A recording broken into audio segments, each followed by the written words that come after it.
Hey, good morning to everybody. Happy Wednesday. It's Daryl here. It is bright and freaking early, man. It's 3 a.m. on the dot here in Connecticut on the East Coast. Okay, I've got two articles that I want to talk about with you guys today. They both have kind of to do with misogyny and toxic masculinity and Bud Light and all that. Before I get into that, before I share these two stories with you, I haven't checked yesterday's views yet, but it's kind of a continuation of yesterday when I talked about Alex Jones and Elon Musk and the flat earther CC from Westchester County. It's kind of a continuation on that whole narrative about ignorance, the lack of it, how the conservative right is shying away from science and education and just more into anger and fear and hatred. And it's kind of a continuation of that. Before I get into it, okay, this has to do with kind of misogynistic guys, at least the first article does. And I was thinking, before I started this video, I was thinking about how I told you guys before, I get along. I grew up with my mother and my sister after my dad died of brain cancer when I was 9. And I'm very comfortable. I am much more comfortable talking with women, hanging out with women. I'd rather hang out with a room full of women and me than a room full of guys and me. It's just, I feel much more comfortable. And I've told you guys before, this is true too. And I feel comfortable saying this. I'm a heterosexual guy. But I think I feel more comfortable. A lot of times I think I felt more comfortable in the past talking to gay guys than straight guys, hanging out with gay guys. Because I feel like there's no, they know I'm straight. I know they're gay. There's no misunderstanding. There's no like a battle for the most alpha. I always feel like when I'm hanging out with other guys, or there's this underlying gay thing going on. Like sometimes if you're too friendly with another guy, they think you might be hitting on them. And I want to share something with you guys today. It reminded me of something that happened on my bike. Before I get into these two stories, let me tell you this is a completely true story. I ride my bike every day, and I tell you this. I told you guys this, and probably for the last week, I'm always riding at the same time of the day, and I see this one person walking his dog. This guy, he's about my age. He looks cool. He looks kind of stylish. He's about my age. He's got a beard. I honestly, to be totally honest, I like his jacket. I do. I don't know if it's like that company from Maine. I forgot what it's called. It's a yellow rain jacket. It's a cool jacket. I like one for myself. He looks like it looks like my kind of style. And he's got a cool dog. It's a big dog. So I go by him, and it started out with him saying something about the weather, it being cold out, because I'm still riding my bike, so I don't stop and talk to him, but I'm going one way, he's going the other way, he's walking his dog, I'm riding my bike. And it started out, he said something about it's a cold day, and I'm going by. We don't stop and chat. It's just like, these words in passing. And I laugh, he laughs, I'm going down the hill, so I'm going kind of slow, and it's just a couple words here, a couple words there. Okay. So, like I said, it seems like he's a cool dude. He seems like me. Like I said, I like his jacket. Seems cool. A couple words here, and it started out with him. The conversation. It's not even a conversation. A couple words from him. So 3 days ago, I'm going down the road and I see house keys, a whole bunch of keys, house keys, car keys on the ground. So I think about this. Should I pick them up? Because I'm not all that familiar with the neighborhood. So should I pick them up? But what would I do with them then? Would I turn them into the police station? What would I do with them? So I thought it was better just to leave them on the ground. Because whoever lost them, if it was me that lost them, I'd retrace my steps. So I thought it was better at that point to leave them because they were visible right on the middle of the sidewalk. So I thought it was probably this person will find them easier if I just leave them where they are. Or maybe somebody else from the neighborhood will know whose they are, instead of me, a stranger, kind of not from the neighborhood, picking them up and doing whatever with them. So I keep riding my bike, and I once again, I'm going by this guy walking up the street, and I'm thinking, wow, this is the only person I see walking on the street. So I think, what? Why not ask him? Hey, did you drop those keys? Because I see him walking in this area every day. So, I figure I'll just be a considerate human being and ask him. So I slow down. So this is the first time I've ever slowed down and came to a stop to talk to him. And I asked him. I said, did you happen to drop any keys? Very short conversation to the point. did you drop any keys? 'Cause I saw some keys up there. Then I explained to him. I said, I didn't, 'cause I felt kind of guilty for not picking them up. And I said, I left them back there, to tell him, because he's from the neighborhood. They're back there. Maybe you know whose they are, and maybe somebody else that's walking around here, so he can handle it. He's better suited to handle it. I felt a little guilty leaving him there. And right off the bat, you get this vibe where he's uncomfortable. All of a sudden, like he's uncomfortable because I just stopped for 1 second to ask him about the keys. And you get that. I go with my gut. There's a gut feeling. Because I figured, he'd be, because it's always a friendly smile thing when we chat going by each other. But when I stop, he seems kind of standoffish and uncomfortable. All right, I see. The whole thing took maybe not even 60 seconds. Maybe 45 seconds. Did you drop any keys? No. So I explained to him I left them up there. Maybe there's somebody else's. They're right there. They're right up there at the intersection. And I took off. So I see this same guy. So it's been raining here for the last couple of days, so I haven't ridden my bike. And I thought that was kind of good because I got this weird vibe from this guy. So I didn't want to go ride the bike at the same time because I didn't want him to think that I was trying to befriend him or more or something like it was an odd feeling, and so 2 days I don't ride the bike and I'm like, good, so I won't see this guy because it was this uncomfortable, and then I take a bike ride 2 hours later yesterday at 1 PM, and I go by a house and who's standing out there putting up wreaths and stuff but this guy in his yellow raincoat and everything, and he's just like 20 feet away from me and he totally ignores me, doesn't even look at me. So I was right. Because I stopped and asked him about the keys. If he lost his keys, there's this vibe now between us where he just ignores me, like a standoff. And that's what I'm saying. This uncomfortable thing.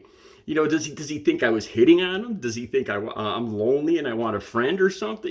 This is why I'm more comfortable with gay. And I could see the house when he was putting up the wreath that he has kids, he has a wife, so he's a straight guy and everything. But it's just a weird feeling. This is why I'm more comfortable with gay guys and women, because there's this weird stuff. Okay, let me get into the articles today. Here's the thing. I don't know either one of these two people, but I think it's a cool article, and I want to share it with you guys. It's about a TikTok star. I don't know her, but I'll have her TikTok this exact video where she's chewing out this comedian, Matt Rife. What kind of name? Matt, M-A-F-F Rife. He's a comedian, I guess. And he looks like a young guy. He's dressed in like, he seems like the typical right-wing guy. He does. He's wearing like a Yankee shirt. He's wearing like bowling shirts and stuff like that. He's young. And so these two got into it.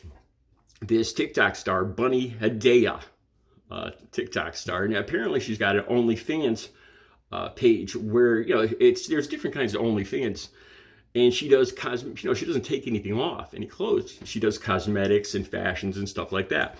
And she has a 6-year-old son.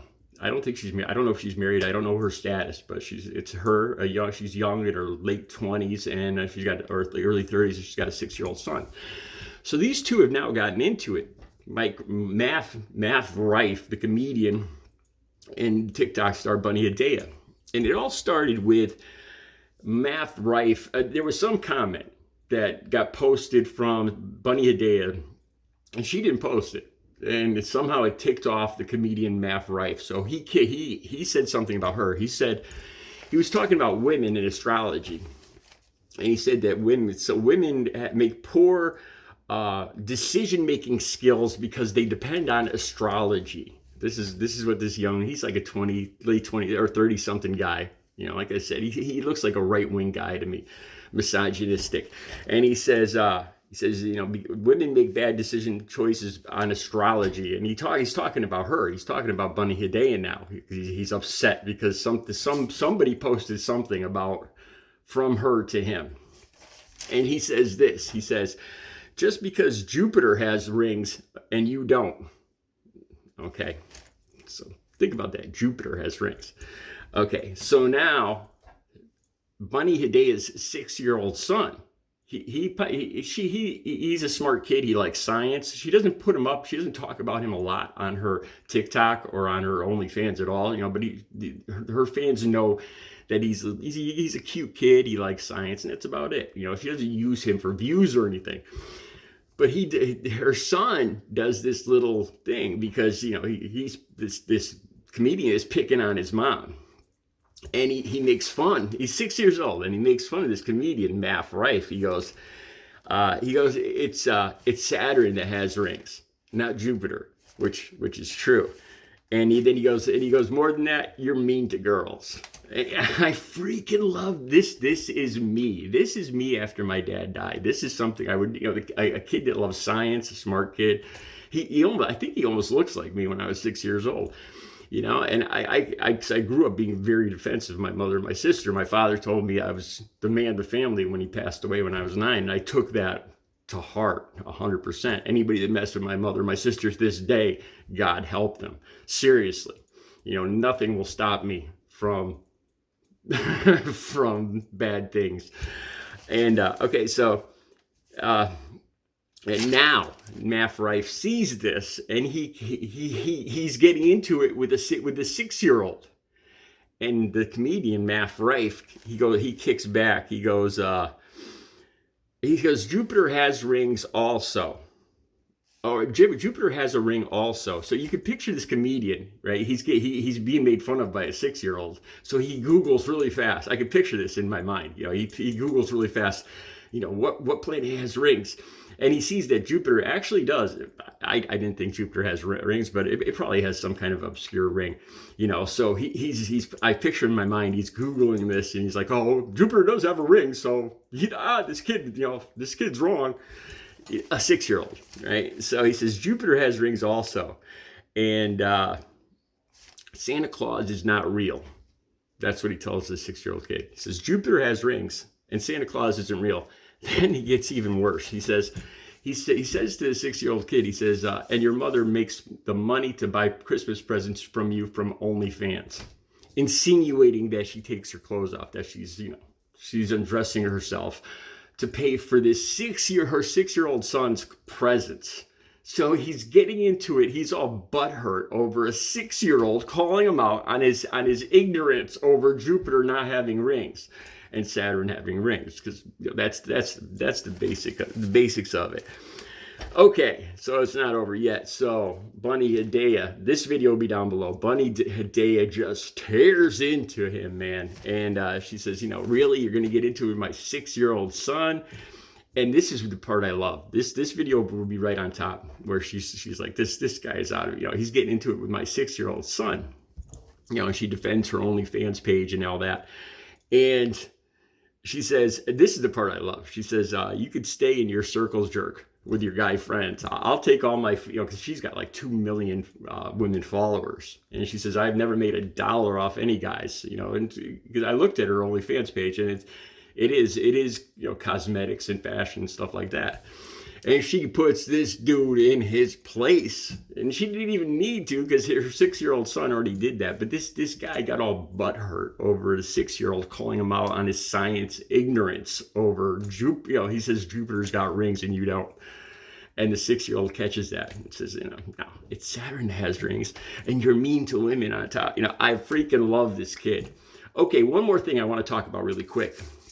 I don't like Dana White. I've told you guys before, I used to live a different kind of life. I was addicted. I was an addict, a hardcore addict. And I lived a rough life. I've had all my face bones broke, my nose broke, my knuckles broke, my fingers broke, my arm. I was constantly, I'm a big guy. I was constantly in altercations, and I can't watch the MMA.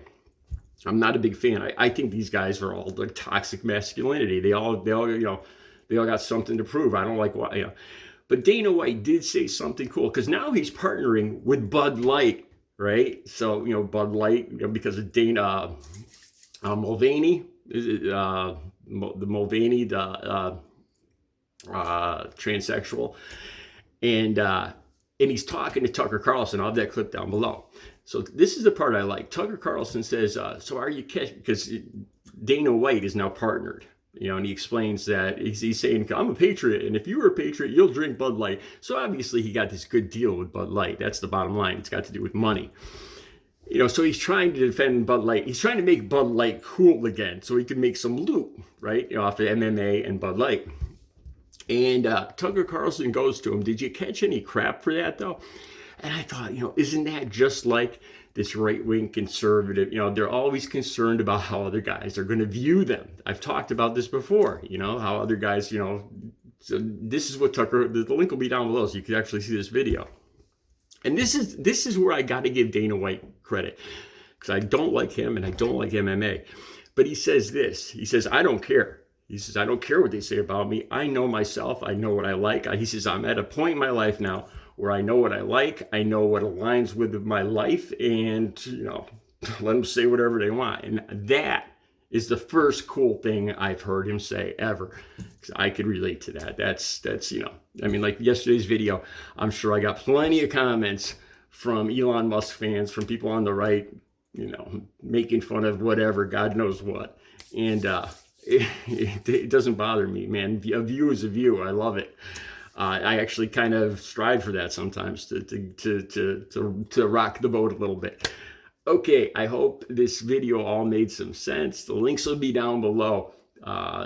TikTok star Bunny Hedaya, I'll put that right on top, and then I'll put the one from Tucker Carlson and Dana White below it so you guys can get a gist of what I'm saying. I'll be back later with another video. You guys have a great Wednesday.